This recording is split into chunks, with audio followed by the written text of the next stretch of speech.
n'êtes pas sans savoir que pour faire une vidéo, on doit faire du montage. Et si vous mettez votre voix en fond, il faut bien avoir un montage vidéo, ce qui pourrait alimenter ce que vous dites. C'est ce que j'ai fait dans ma précédente vidéo. Et pour illustrer tous mes propos, j'ai tout simplement en fait utilisé des images. Et ces images, j'ai mis un petit effet dessus qui les faisait flotter en fait. Trembler, flotter, appelez ça comme vous voulez. Mais en tout cas, ça je l'ai découvert tout seul. Mais je voulais cet effet depuis très longtemps. Il n'y a aucun tuto, mais absolument aucun tuto qui en fait qui dit comment faire cet effet là, justement un peu de flottement, etc. J'ai cherché pendant 6 mois un tuto. Et au final je me suis dit, ouais mais de toute façon je trouverai jamais un tuto pour ce putain d'effet de tremblement. Donc c'est pour ça qu'aujourd'hui je vais vous faire un petit tuto, comment faire un petit effet de flottement, de tremblement dans Sony Vegas Pro 13. Alors là on se retrouve sur Sony Vegas, on va ouvrir une image, donc nous nous retrouvons avec une magnifique image de moi.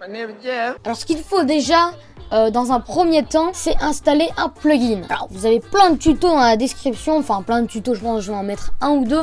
Comment installer un plugin, et il faudra que vous installiez un plugin. Je crois que c'était le plugin Saphir. Ce plugin Saphir va vous apporter plein de nouvelles fonctionnalités, entre guillemets, dans votre logiciel de montage. Déjà, vous avez plein de transitions en plus. Comme, je sais pas, si je veux faire apparaître avec un petit tremblement mon image, l'ajouter grâce au Dissolve Shake, je le mets sur mon image.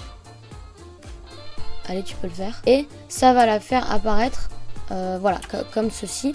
Je vais enlever la prévisualisation complète, vu que je suis avec OBS et OBS, bref.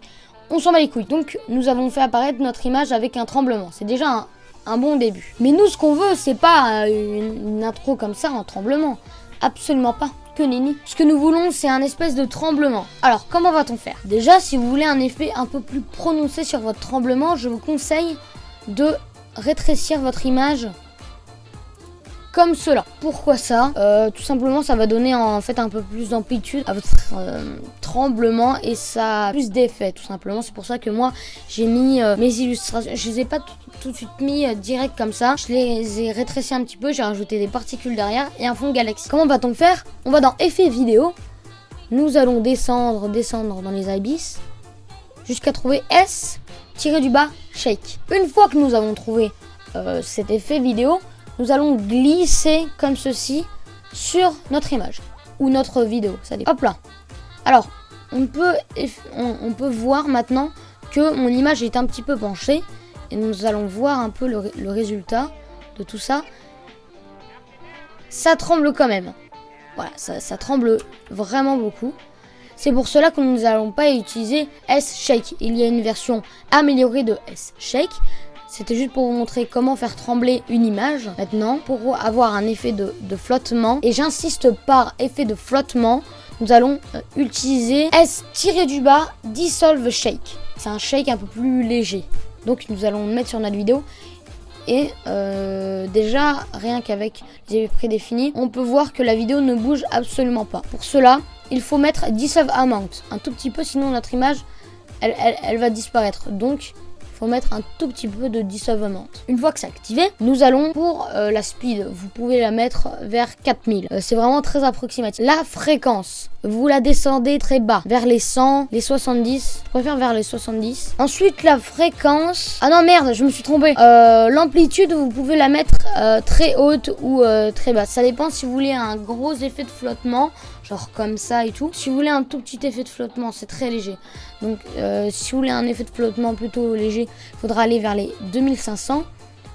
Mais moi, mon effet préféré, c'est plutôt vers les 4000. Et pour ce qui est de la fréquence, là, on va la mettre vers les 50. Alors, si vous voulez du motion blur, ce qu'on appelle du flou de mouvement, quand votre image bouge, il y aura un petit flou, en fait, ce qui rend un effet un peu plus professionnel. Donc, si on met un tout petit peu de motion blur, ça peut rendre bien. Vous pouvez voir que pour l'instant, c'est pas folichon. Donc, vous pouvez ajuster avec un peu plus de fréquence, peut-être. Voilà, comme ça. Ou peut-être un peu plus d'amplitude, du coup. Voilà, vous commencez à avoir un résultat plutôt satisfaisant. Et si vous faites trop, vous voyez que la fréquence à laquelle ça va secouer va être beaucoup plus grande. Par contre, si vous la baissez, vous aurez cet effet-là. Et vous pouvez monter, je sais pas, le amount pour avoir le meilleur effet possible. Et voilà. Donc, vous avez votre vidéo qui flotte. Et je ne sais pas si vous voulez vous ajouter un petit côté en plus professionnel, je peux vous conseiller de mettre un fond de galaxie derrière et de mettre des particules. Je vais pas vous apprendre ça dans la vidéo parce que déjà de une, ça me casse les couilles. De deux, je suis pas venu pour ça, ok? Je suis pas venu ici pour souffrir, ok? J'espère que cette vidéo vous aura plu. Si toi, tu t'es perdu sur YouTube, n'hésite pas à mettre un petit like si je t'ai aidé dans ton montage vidéo. Fervent créateur, je compte sur vous à vous manifester en commentaire si ce tuto vous a plu, etc. Et sur ce, je vous dis bye les gens, c'était Episode pour vous servir comme d'habitude.